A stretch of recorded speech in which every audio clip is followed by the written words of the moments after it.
স্বাগতম সবাইকে MD Shaon FL চ্যানেলের পক্ষ থেকে। আজকে ব্লেন্ডারের খুবই ছোট এবং খুবই ইউজফুল একটা ভিডিও নিয়ে আপনাদের সামনে হাজির হলাম। তো আমরা অনেকেই অনেক সময় দেখা যায় যে 3Dতে ম্যাটেরিয়াল ইউজ করার সময় অনেক আনইউজ ম্যাটেরিয়াল থেকে যায়, বা আপনি আপনার প্রজেক্টের এক্সপেরিমেন্ট করার জন্য প্রচুর পরিমাণে ম্যাটেরিয়াল আপনি ইউজ করেন এবং সেগুলোকে দেখা যায় যে দিন শেষে ইউজ করা হয় না। মানে আপনি জাস্ট এক্সপেরিমেন্টের জন্য সেই ম্যাটেরিয়ালগুলোকে যখন বানান, তখন আপনাকে যখন এই ম্যাটেরিয়ালের এই স্লটে যখন ক্লিক করেন, তখন সেই আনইউজ ম্যাটেরিয়ালগুলো আমাদের এখানে শো করতে থাকে। তো যেটা অনেক সময় দেখা যায় যে আমাদের ব্লেন্ডার ফাইলটা টোটালি অনেকটা ভারী হয়ে যায়। তো আজকের এই ভিডিওতে আমরা দেখার চেষ্টা করব কীভাবে আপনি সেই আনইউজ ম্যাটেরিয়ালগুলোকে ডিলিট করে ফেলবেন, এবং অনেক সময় সেই আনইউজ ম্যাটেরিয়ালগুলো আমাদের আর কি দরকার হয়। তো সেই ক্ষেত্রে আপনি আসলে কীভাবে সেটাকে প্রোটেক্ট করবেন বা সেভ করে রাখবেন। তো আজকের এই ভিডিওটাতে সেই সকল বিষয়গুলি আমি আপনাদের সাথে শেয়ার করব। তার আগে বলে রাখি, আপনি যদি এই চ্যানেলটিতে নতুন হয়ে থাকেন তাহলে সাবস্ক্রাইব করে রাখতে পারেন, আর চাইলে বেল আইকনটি দিয়ে রাখতে পারেন, যাতে করে পরবর্তী ভিডিও নোটিফিকেশনগুলো আপনি খুব সহজেই পেয়ে যান। তো চলুন আমাদের আজকের ভিডিওতে চলে যাই।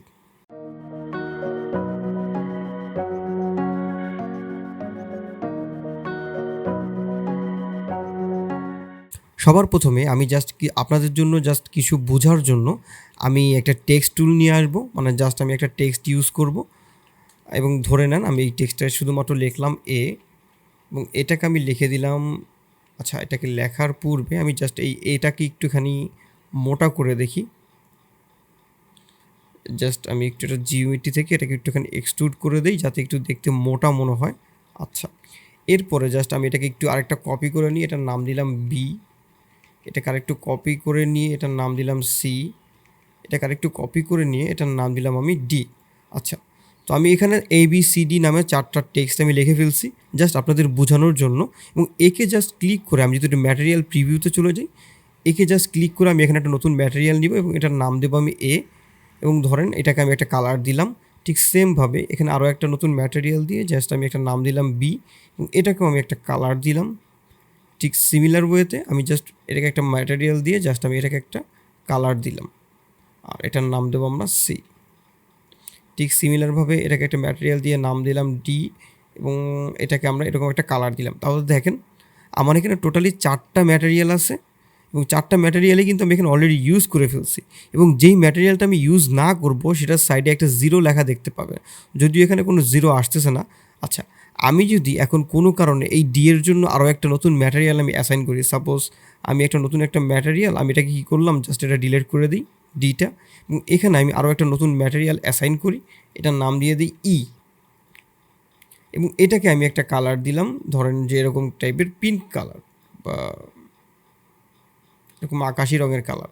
আচ্ছা, তো এখন আমার দেখেন আনইউজ ম্যাটেরিয়াল কোনটা আছে, ডি, মানে ডির সাইডে একটা জিরো লেখা আছে, আর ডিফল্টভাবে আপনার ম্যাটেরিয়াল নামের একটা ম্যাটেরিয়াল থাকে। এখন আমি যদি কোনো কারণে সেই ডি ম্যাটেরিয়ালটা আবার ইউজ করি, তাহলে আমার ই নামের যে ম্যাটেরিয়ালটা আছে এটা কোনো কারণে আমার আনইউজ হয়ে যাবে। তো এই ম্যাটেরিয়ালটা অনেক সময় দেখা যায় যে আপনি এরকম প্রচুর পরিমাণে ম্যাটেরিয়াল আপনি বানাইতেছেন বা ডুপ্লিকেট করতেছেন, কিন্তু যেটা আপনার এই প্রজেক্টে আপনি কখনোই ইউজ করেন নাই বা ইউজ করা আপনার লাগবে না। সেক্ষেত্রে আপনি সেই ম্যাটেরিয়ালটা আসলে কীভাবে ডিলিট করবেন? আপনি তো চাইলে এখান থেকে ম্যাটেরিয়ালটা ফেলে দিতে পারতেছেন না। আপনি যদি চান এখান থেকে চাইলে কিন্তু আপনি ম্যাটেরিয়ালটা ফেলতে পারবেন না।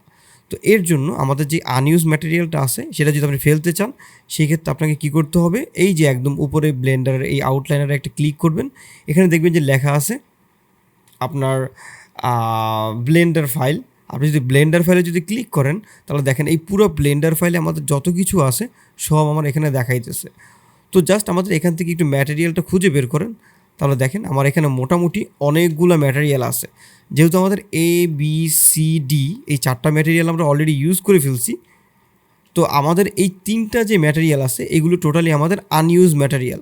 আমি কী করলাম, এই টোটাল সবগুলোকে সিলেক্ট করে রাইট বাটন ক্লিক করে ডিলিট করে দিলাম। এইবার আমি যদি কোনো কারণে এগুলিকে একটু সিলেক্ট করে যদি এখানে যাই, তাহলে দেখেন আমার এই 4টা ম্যাটেরিয়াল ছাড়া আর কোনো ম্যাটেরিয়াল কিন্তু সে দেখাইতেছে না। এখন আমি কি করলাম, এটার ম্যাটেরিয়ালটা ডিলিট করলাম, দেখেন এটা কিন্তু আর দেখাইতেছে না।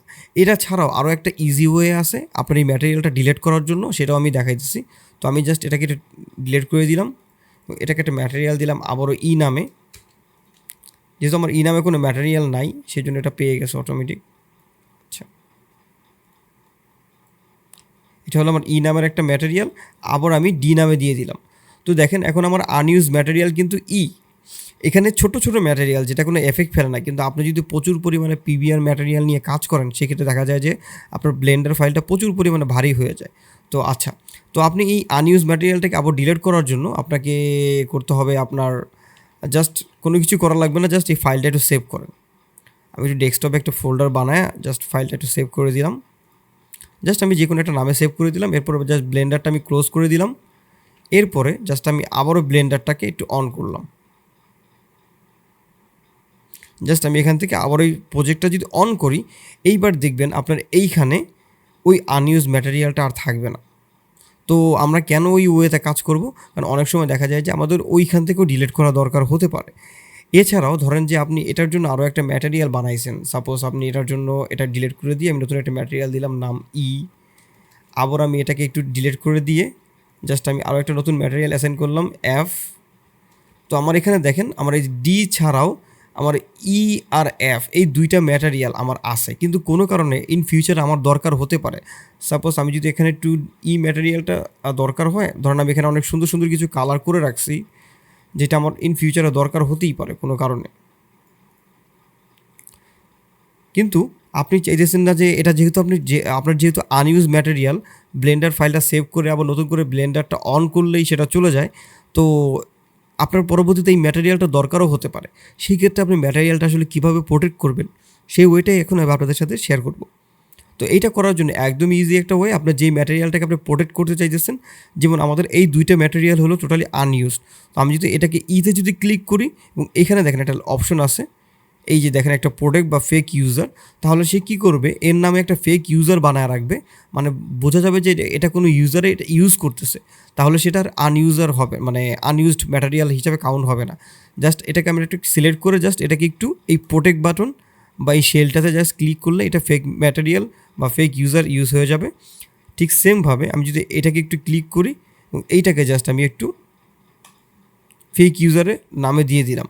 এরপরে আমি যদি আমার সেই আগের যে ডি নামের যে ম্যাটেরিয়াল আছে সেটা যদি আমি ইউজ করি, এইবার যদি আমি ফাইলটাকে যদি ক্লোজ করে দিই, আবার যদি ব্লেন্ডারটা অন করি, তাহলে দেখবেন যে আমার সেই ফাইলটা আর ডিলিট হবে না। আমরা যদি দেখি, এইবার দেখেন আমার বাকি ফাইলগুলো এখানে দেখাইতেছে।